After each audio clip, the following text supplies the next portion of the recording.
నమస్తే అండి. ఇప్పటిదాకా మనం బయట కంట్రీస్‌కి వెళ్లి చదువుకునే స్టూడెంట్స్ గురించి, అంటే ఇప్పుడు జాయిన్ అవుతున్న స్టూడెంట్స్ గురించి, లేదా జాయిన్ అవ్వాలనుకున్న స్టూడెంట్స్‌తో మాత్రం ఇంటర్వ్యూ చేసాం. ఇప్పటిదాకా మనం చేయింది ఏంటి అంటే, ఆల్రెడీ అక్కడ చదువుకున్న స్టూడెంట్స్, అక్కడ గ్రాడ్యుయేషన్ కంప్లీట్ చేసిన స్టూడెంట్స్, ఎస్పెషల్లీ ఎంబీబీఎస్ కంప్లీట్ చేసిన స్టూడెంట్స్ గురించి చాలా తక్కువ మాట్లాడుకున్నాం. వాళ్ళ గురించి మాట్లాడుకోవడం ఎందుకు, డైరెక్ట్‌గా వాళ్ళతోనే మాట్లాడి ఒకవేళ మన పిల్లల్ని జార్జియా లాంటి కంట్రీలో ఎంబీబీఎస్ చదివితే ఎంత సురక్షితంగా ఉండబోతున్నారు, ఇక్కడ ఎడ్యుకేషన్కి అక్కడ ఎంబీబీఎస్కి ఎంత వాల్యూ ఉంది, అక్కడ క్వాలిటీ ఆఫ్ ఎడ్యుకేషన్ ఎలా ఉందో ప్రత్యక్షంగా మనమే మాట్లాడి తెలుసుకుందాం. తాహా సినర్వాలా ఎవరైతే భాగ్యలక్ష్మి ఎడ్యుకేషన్ సర్వీసెస్ నుండి వెళ్ళి ఎంబీబీఎస్ 5 ఏళ్ళు కంప్లీట్ చేసి అలాగే FMG foreign medical graduation test కూడా పాస్ అయ్యి, అదే కాకుండా మనం అమెరికాలో మెడికల్ ప్రాక్టీస్ చేయాలి అంటే అక్కడ ఎంట్రన్స్ టెస్ట్ ఉంటుంది లైసెన్స్ కోసం, దాన్ని కూడా ఫస్ట్ అటెంప్ట్లోనే కంప్లీట్ చేశాడు. సో ఇన్ని ఎగ్జామ్స్ క్లియర్ చేసేది తను జార్జియాలోని యూనివర్సిటీ జియోమెడి నుండి. తనతో మాట్లాడదామండి. నమస్తే. నమస్తే. నమస్తే అండి. నమస్తే. బిఎస్ఎస్ ప్రసాద్ గారు, నమస్తే. మీరు మేనేజింగ్ డైరెక్టర్గా భాగ్యలక్ష్మి ఎడ్యుకేషనల్ సర్వీసెస్ని ఆల్మోస్ట్ 20 ఏళ్ళకి పైగా నడిపిస్తూ వచ్చారు. ఎంతో మంది స్టూడెంట్స్ మీరు బయట దేశాలకు పంపించారు.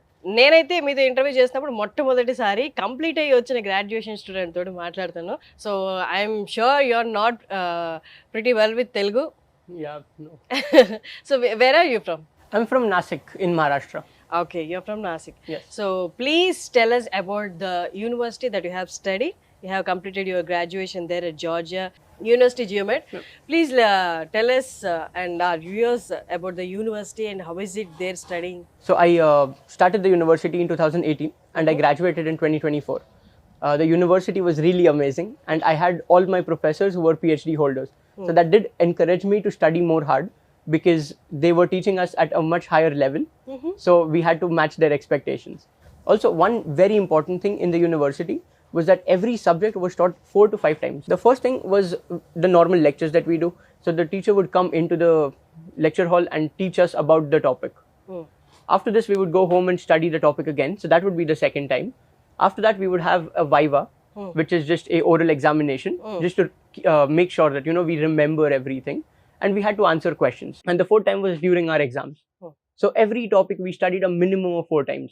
Okay. And this really helped me with the USMLE and the FMG exams because I didn't have to... USMLE is United States Medical Licensing Exam. Yes.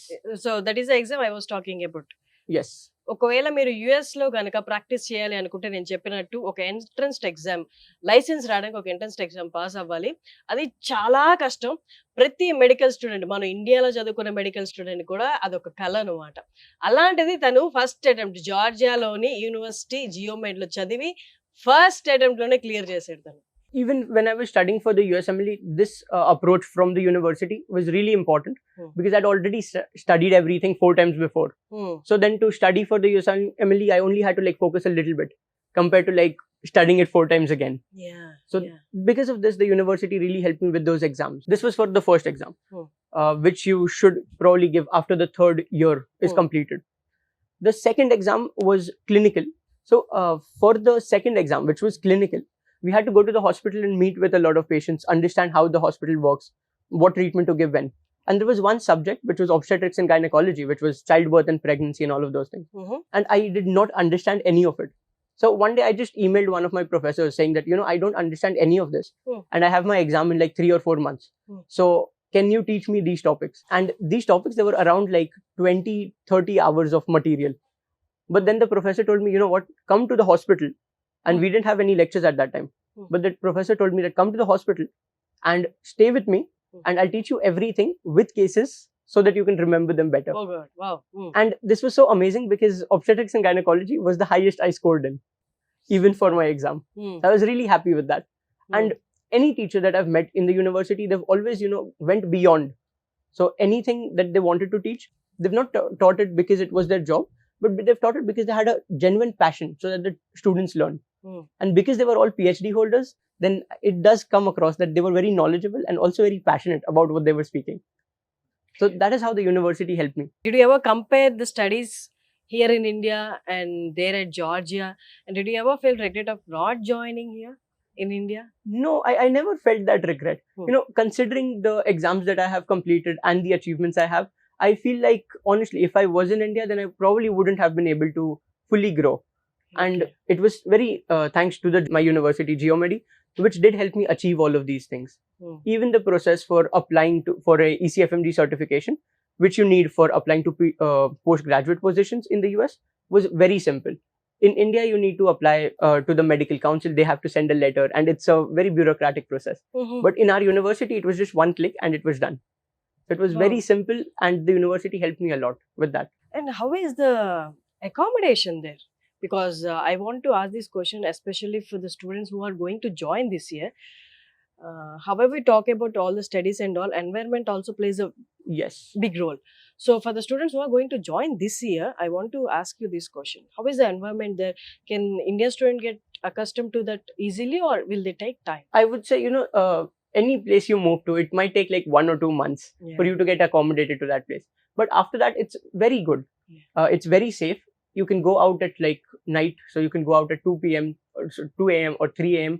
And still there are police cars roaming around and there's no crime. Even open, so even if you're studying late, you want to get some coffee or something, you can go to the store and get it and not worry about anything. In addition to that, I would say there is a lot of food culture in Tbilisi. So you obviously have the Georgian food, but then you also have a lot of Indian messes. So we have like messes from Punjab, we have some from Gujarat, we have Maharashtrian food, we have some South Indian food, and it gives you a much better idea of like Indian culture even outside of India. While studying, did you compare the studies here and there? Like, did you talk to the Indian student while you are studying there? Did they tell you any difference that you found, which is majorly there and not here? So there are a few differences. In India, we also study a lot of factual knowledge, which is if one medication is like present, then what is the dosage for that medication. In Georgia, they don't teach you that because it's the pharmacist's job to remember all the doses and calculate them. So we were focused purely on medicine and how to make our patients feel better. And that was the ultimate goal of studying there. And is there any other students from your batch who scored the same like you, or? So yeah, we had a lot of high scoring students. There were around 2 or 3 students who got more than 200 on the FMG exam, which is in the top 5% of all test takers. And our university has a 100% passing rate on the USMLE exams. So step 1, 2 and 3. All of them are 100% for our university. Additionally, we also had a lot of students who were applying for AMC and PLAB exams, which were the Australian and UK equivalents. And they also completed the exam, and now they're also planning on moving soon. Overall, I believe that the university and the education in the university was what played a very important role for us achieving so much. So tell us, what is your goal? What is your next step? You have scored good in licensing exams, American licensing exam as well. So what is your next step? Where you're going? You're going to America, or what you're doing next? So, currently I do want to stay in India for a while because I was in Georgia for so long. Yeah. So I want to stay in India. I want to do my internship, which I'm doing right now in Alibag. Where are you doing in your internship? I'm currently an intern at GMC Alibag. So the Alibag, government medical college. I'll stay there for some time, and then hopefully soon, maybe this year too, I'll apply for a postgraduate position in the US in psychiatry. Oh, psychiatry? Yes. Amazing. Yeah. While before talking to you and before knowing about it, I thought that you're going to take something related to heart, no? So brain or something as such, but you have taken, no, that psychiatry. Yes. That's very interesting. So why that? For, when I was looking at the statistics, right, in India currently, between 18 to 25 years of age, people report 44% depression. That's around half the people. Yeah. And it's a thing which has been growing very rapidly.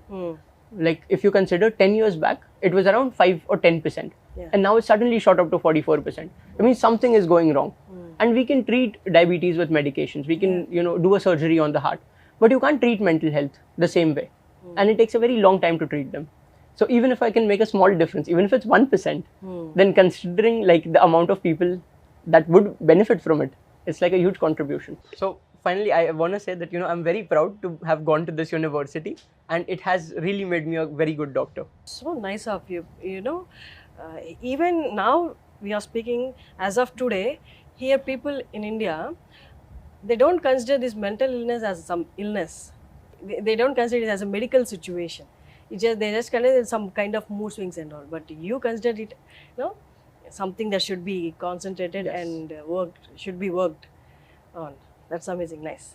So Prasad garu, me student మీ పక్కన ఇన్ని scores సాధించి మీ పక్కన కూర్చొని ఒకసారి దాని గురించి చెప్పండి. తను ఫస్ట్ డే మిమ్మల్ని అప్రోచ్ అయినప్పుడు భాగ్యలక్ష్మి ఎడ్యుకేషన్ సర్వీసెస్ని అప్రోచ్ అయినప్పుడు ఎలా ఉన్నాడు, ఇప్పుడు ఇంత సాధించుకొచ్చినప్పుడు what is your feeling? So ప్రతిసారి ఎంతసేపు జార్జియా ఎలా ఉంటుంది, వ్యాలిటీ ఆఫ్ డిగ్రీ ఎలా ఉంటుంది, క్వాలిటీ ఆఫ్ ఎడ్యుకేషన్ ఎలా ఉంటుందని నేను చెప్పడము, అక్కడ నుంచి ఫ్యాకల్టీ మెంబర్స్ని కానీ వాళ్ళని ఇంట్రొడ్యూస్ చేయడము. సో స్టూడెంట్స్ను ఇది ఫస్ట్ టైం కాదు, ప్రతిసారి యూనివర్సిటీ జియోమెడీలో ఎఫ్ఎంజీ పాస్లో highest score, top 4th highest score చేసిన మోహిత్ పంజ్వానిని మనము 2 years బ్యాక్ మనం ఇంట్రడ్యూస్ చేసినాం. ఇక్కడ ఈ షోలో కూడా పార్టిసిపేట్ చేశారు. అలాగే అనుషా ప్రభు అని చెప్పి ఈ ఫస్ట్ అటెంప్ట్లో క్లియర్ చేసిన చాలా మందిని ఆల్రెడీ ఇంట్రడ్యూస్ చేయడం జరిగింది. కాకపోతే మీరు ఇంటర్వ్యూ చేయలేదు. వేరే షోస్లో నేను వాళ్ళందరినీ కూడా ప్రతి సంవత్సరం ఎంతో కొంతమందిని స్టూడెంట్స్ని తీసుకొచ్చి వాళ్ళ మాటలలో మన పిల్లలకు చెప్పడం వల్ల బెనిఫిట్ ఉంటుంది. ఎందుకంటే ఒక కన్సల్టెంట్ కానీ ఒక రిప్రజెంటేటివ్ కానీ కంట్రీ గురించి, యూనివర్సిటీ గురించి, స్టాండర్డ్స్ గురించి ఖచ్చితంగా హైలైట్ చెప్పే అవకాశం ఉన్నది.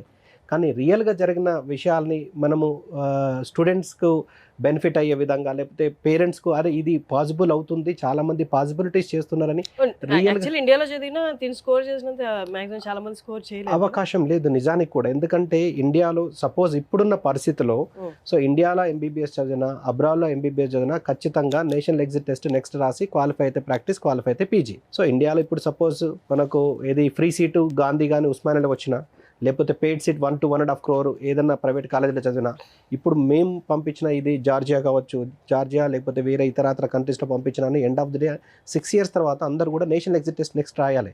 అది క్వాలిఫై అయితే ఇండియాలో ప్రాక్టీస్, క్వాలిఫై అయితే ఇండియాలో పీజీ. కానీ అపార్ట్ ఫ్రమ్ దట్ ఇప్పటివరకు ఎఫ్ఎంజీ ఓన్లీ అబ్రాడ్ స్టూడెంట్స్ వారు మాత్రమే రాసేది. కానీ ఇన్ ఫ్యూచర్ లోపల ఇండియన్ స్టూడెంట్స్ కూడా పార్టిసిపేట్ చేయబోతున్నారు. కానీ ఇక్కడ క్వశ్చన్ ఏంటిదంటే ఇక్కడ చదువుతున్న వాళ్ళకు కోచింగ్ ఎవరు ఇస్తారు? సో ఇదైతే ప్రాక్టీస్, బయట చదువుతున్న వాళ్ళకి ఎఫ్ఎంజీ క్లియర్ చేయడం మెంటల్గా వాళ్ళు ఫిక్స్ అయిపోతారు. దానికి కోచింగ్లు, టీచింగ్లు, మేము కానీ యూనివర్సిటీ కానీ ఇన్వాల్వ్ అవ్వడం ఇది ప్రాక్టీస్ ఉన్నది. కానీ ఇక్కడ చదువుతున్న వాళ్ళకు నెక్స్ట్ ఎగ్జామ్ సంబంధించిన ప్రిపరేషన్ ఎవరు ఇస్తారు నెక్స్ట్ లెవెల్లో? ఎందుకంటే ఇక్కడ ఏదైనా కాలేజ్ లోపల వాళ్ళు ఫ్యాకల్టీ మెంబర్స్ ఏం ఆలోచిస్తారు? మా సిలబస్ కంప్లీట్ చేసినామా లేదా, సిలబస్ కవర్ చేసినామా లేదా, స్టూడెంట్స్ ఏంది ఎంత హైయెస్ట్ స్కోర్ చేసినా, ఎన్ని మార్క్స్ వచ్చినాయి, నేను పాస్ అయినా లేదా, అంతవరకు ఆలోచిస్తారు. కానీ నెక్స్ట్ లెవెల్లో నెక్స్ట్ క్లియర్ చేయాలంటే ఎలా ప్రిపేర్ అవ్వాలి, దానికి ఎక్కడ గైడెన్స్ తీసుకోవాలి తెలియదు. సో నెక్స్ట్ లెవెల్లోనే వీళ్ళకి ప్రిపరేషన్ తెలియదు. ఇన్ జనరల్గా అందరి విషయంలో కాకపోవచ్చు, ఇన్ జనరల్గా చెప్తున్నాను. కానీ ఇంటర్నేషనల్ లెవెల్లో ఎన్ని ప్లాట్ఫామ్స్ ఉన్నాయి, లైక్ యూఎస్ కానీ, యూకే, కెనడా, ఆస్ట్రేలియా, న్యూజిలాండ్.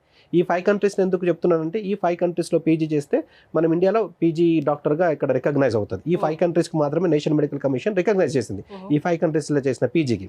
కానీ ఈ 5 countries పీజీ చేయాలంటే ఎటువంటి ఎగ్జామ్స్ ప్రిపేర్ కావాలి, ఎలా ఎన్రోల్ చేసుకోవాలి, దానికి ఎలా ప్రిపేర్ కావాలి అన్న దాని మీద ఇక్కడున్న ఫ్యాకల్టీకి కానీ, యూనివర్సిటీస్ కానీ, కాలేజీలో అవగాహన ఉండొచ్చు కూడా, అది వేరే విషయం.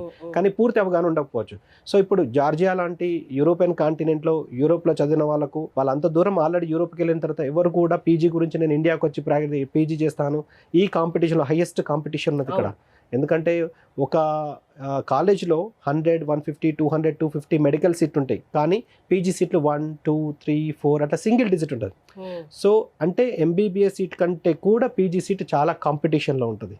ఒకవేళ పీజీ సీట్ ఇక్కడ ఒకవేళ పెయిడ్ సీట్ అయితే 3 to 4 crores ఉన్నది. అదే ఇంటర్నేషనల్ లెవెల్లో పీజీ చేస్తే మీకు ఫ్రీ పీజీ ఉంటుంది.